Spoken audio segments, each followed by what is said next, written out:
To create an HTML document from scratch, it's really quite easy. We can just right-click on our desktop, choose the New option, and then from here choose Text Document. The reason we're choosing Text Document is because this will create a document that we will then open up in the Notepad program, which is an ASCII text editor. And an ASCII text editor is one that does save all of the characters that we type into the document, but nothing else. It doesn't add any additional formatting, like a word processor does. So Microsoft Word, WordPerfect, things of that nature, always want to add all of their formatting codes, and those are all hidden within the document. And so they don't make very good HTML editors. And yes, I'm aware of the fact that we can create documents in word processors and then choose to save them as HTML. But I encourage you to view the source code on those sometimes. There's a lot of additional coding that they add in there as well. So the simplest thing is to choose the text document. And we'll go ahead and call this first page .htm. So notice I'm also changing the extension here. In fact, let me press escape so we can go back to the original file name. The original file had a .txt extension on it. And so I'm actually going to be changing that when I rename it.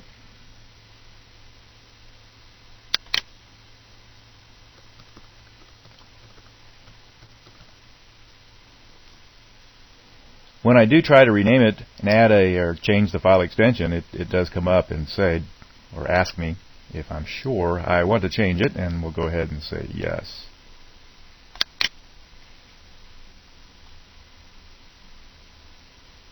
Notice that the Internet Explorer icon now displays for our document. That shows that the operating system recognizes this now as being a file that it will open and display in Internet Explorer. If you're using another browser on your computer, then that icon should be displaying there as well. Now, one other thing that you might need to be aware of here is that you on your computer may not see your extensions. The Microsoft operating system, Windows XP, and others don't display the extensions of your files by default. So to change that, we can go to the Start menu. We can open up My Computer.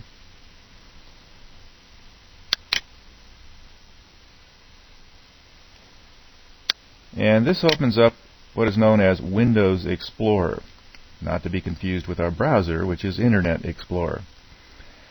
I can come up here in Windows Explorer and go to the Tools menu, click on Tools, and then choose the bottom option here, the one that says Folder Options. Once I have the Folder Options dialog box open, I can now click on the View tab, and on the View tab, if we scroll down a little bit, we'll see there's a choice here of hiding extensions for known file types. On your computer, if you're not seeing extensions, that check is probably in the check box. In other words, this feature is active on your system.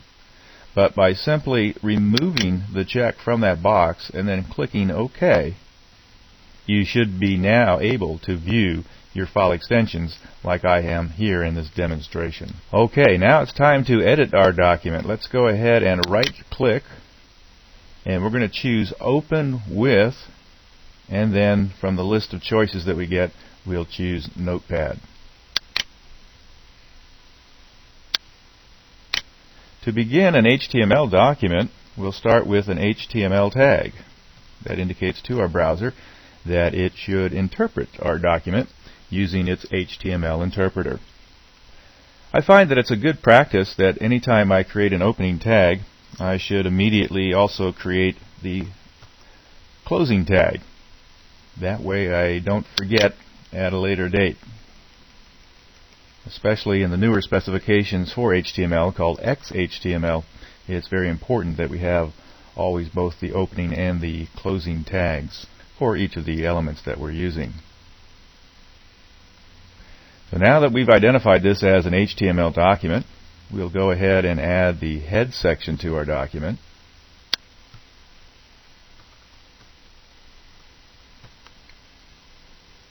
And again, I'll go ahead and add the closing head tag here. Make sure we don't forget it. Inside of the head section, one of the many elements that we can add here would be a title tag. And any of the text that you display within the title tag will actually show up on the title bar of your web browser when the document is displayed in the web browser.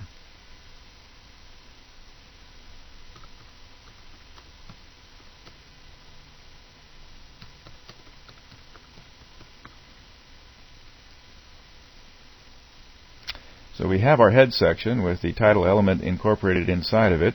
Now we'll come down and go just below the closing head tag, and we'll begin the body section.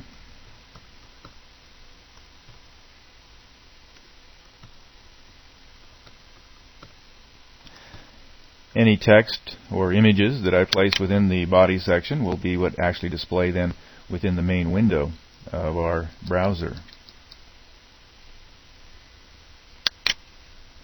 And I'm going to start by adding a picture into the body section, and you can see that I've already created a picture here, copied it from another location onto my desktop. And what I'm going to do is just click into the title there so that I can easily copy it without having to retype it. So when I come back now to my document and click an insertion point between my two body tags, we'll start with an image tag to indicate that I want to place an image at this position in the document. And then we have to use for the image tag what is known as the source attribute. The source attribute is how we identify the file that we want to be displayed. And so I'll go ahead and do a Control V here. I could also go to the Edit menu and choose Paste and get the same results. So all I've done is, for this source attribute, followed it with an equal sign, and then an open quote, put in the name of the file that I want displayed, and then a closed quote. Another attribute that we can add within the image tag is the alt attribute. This is used for disabled folks who are using page readers, and other folks who are not displaying images on their screen. They will see the text instead.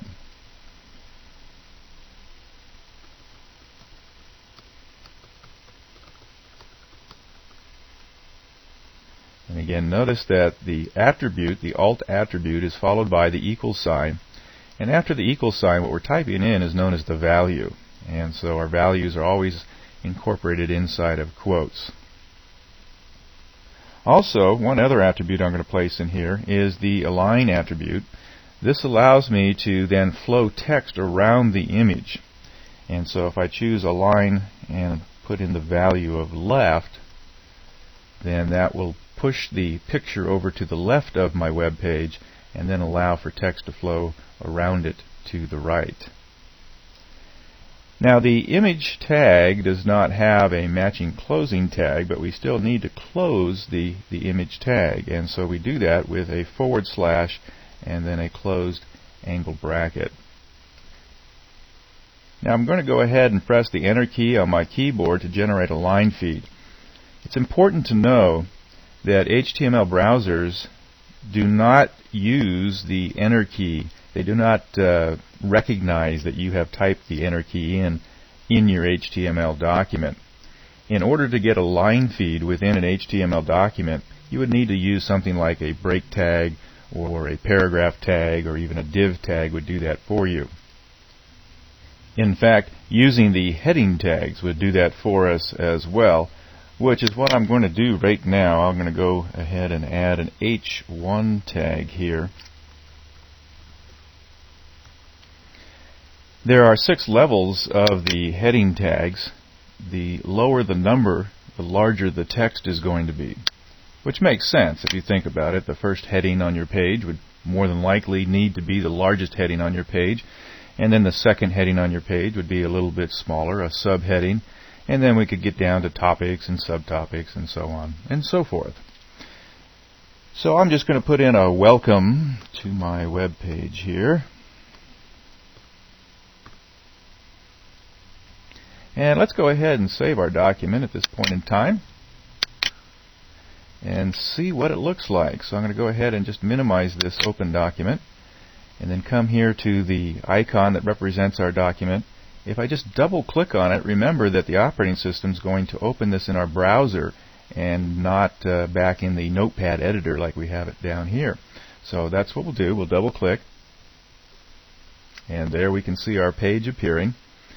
Now in the newer browsers, many times you're going to get this information bar notice displayed on your screen. We can just go ahead and ignore this. What it's alluding to is that sometimes web pages are attempting to display things like JavaScript or ActiveX controls, even Java applets, and so this warning pops up here to alert us to that fact. And if we just simply right click on it, we can say allow blocked content. Again, we get another warning. We'll just go ahead and say yes. So far, so good. We can see the picture displayed here correctly. We can see our heading 1.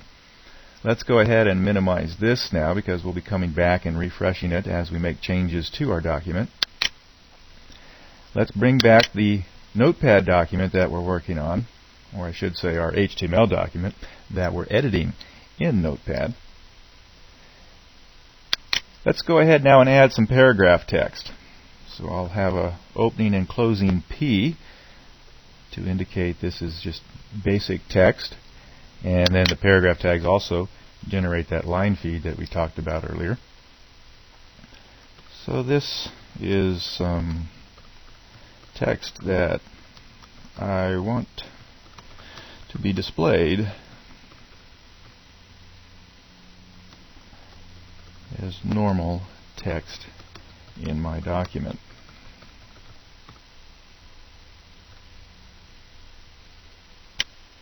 Let's take a look at how that displays in our document. We'll go to the File menu and choose Save. And then we'll come down here and restore our page in the web browser.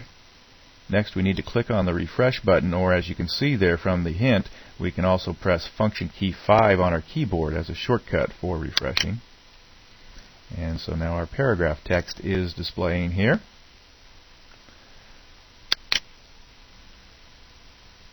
Next, I want to demonstrate how to add a list to your document, and I'll be creating an unordered list here. To do so, we use the UL tag, U for unordered, L for list, and then to create the individual list items, we use the LI tag.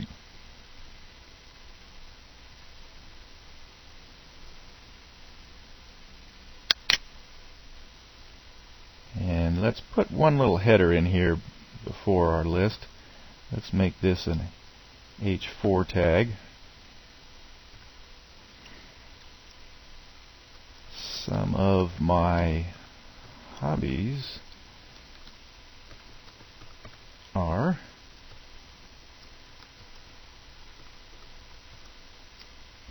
so that heading will appear right above our list. Getting back to our list now, we'll go ahead and just start listing some of my individual hobbies here. Let's start with horseback riding.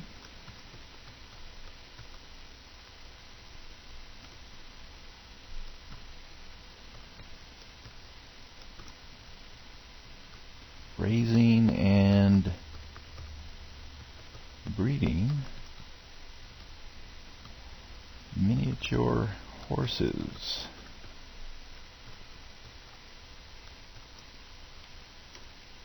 And I'll add one more in here. Listening to rock and roll music. One of my favorite pastimes.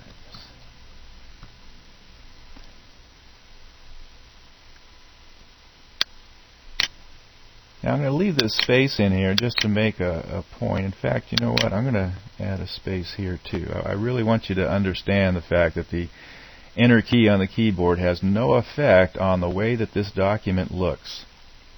The browser simply interprets the HTML code, and only these HTML tags are capable of creating line feeds within the document or displaying them within the browser window. So again, let's go ahead and save our document. restore the page here in our browser and refresh. So here we can see our H4 heading, considerably smaller than our H1 heading, but still obviously a heading. It is bolded here. And then notice our unordered list. It is indented and it has these solid bullets to the left.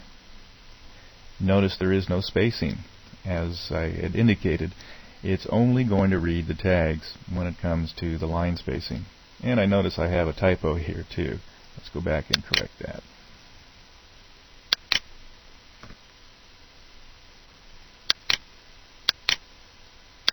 And I'll use function key 5 this time for the refresh.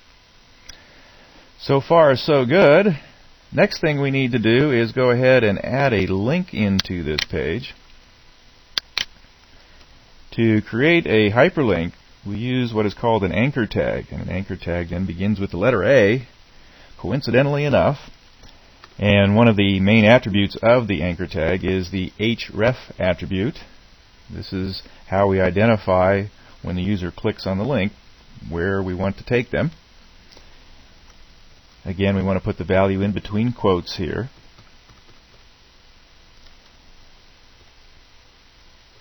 And I'm going to put in HTTP.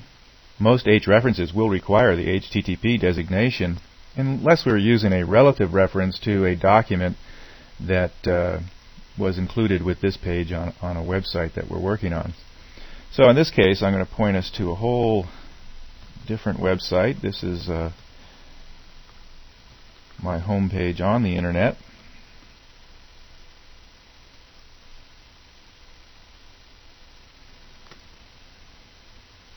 And normally then this would open up in the same window that the user was viewing the current document in, and I want to change that. So I'm going to use the target attribute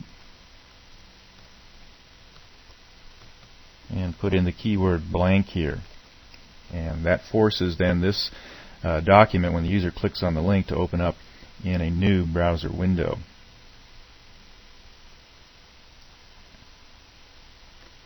We could also put title in here. This is a good attribute. This will display as a help tip when the user moves their mouse over the anchor.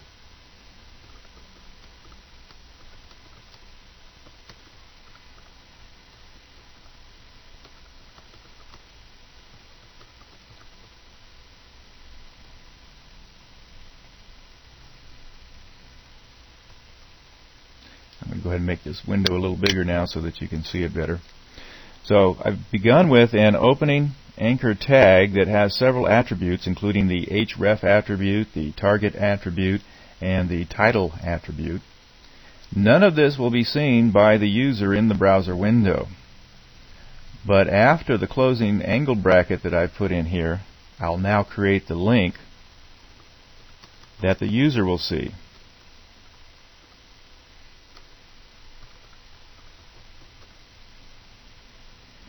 And then finally, we just go ahead and close the anchor tag. Let's go ahead and save that and refresh it in the browser. Now notice, here's a good example of what I was telling you before, the fact that we actually have to put in the line feeds manually into the document. At the enter key on our keyboard is not going to do that for us. So that's why we see the link here right next to or abutted to the last list item that we had created. No problem. We just simply go back and into our document here. And actually I see what the mistake was, is I had actually put this inside of the unordered list. So I'm going to go ahead and edit that. We'll cut that from where it is. And now place that below the unordered list. Now we should see the line feed, because that is how the unordered list will work. Anything after the unordered list will begin on the next line. So we'll save it. And again, refresh the browser window. Notice when I move my mouse over the link, there's that tip that I was typing in. as the title attribute. And again, I have another typo. Let's go back and fix that. My HOM page.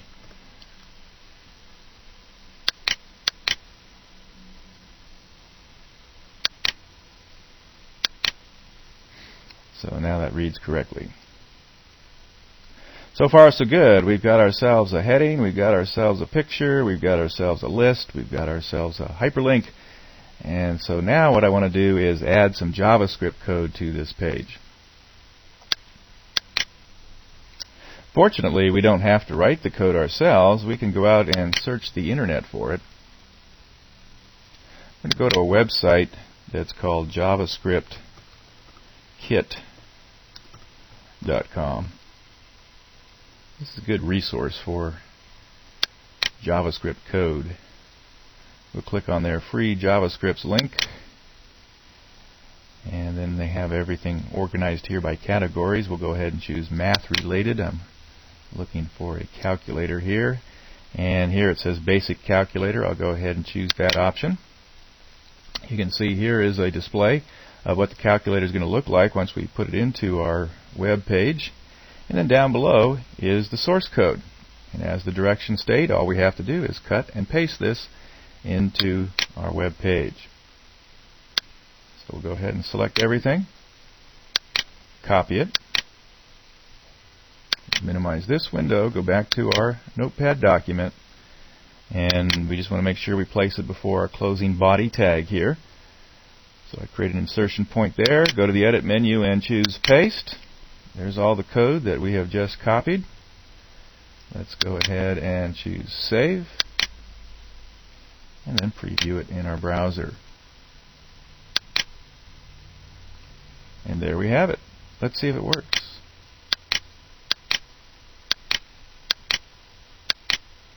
It does appear to work. So we've got a header, we've got a picture, we've got a list, an anchor, and we've embedded some JavaScript code into our HTML document. That's a pretty good start for our first web page.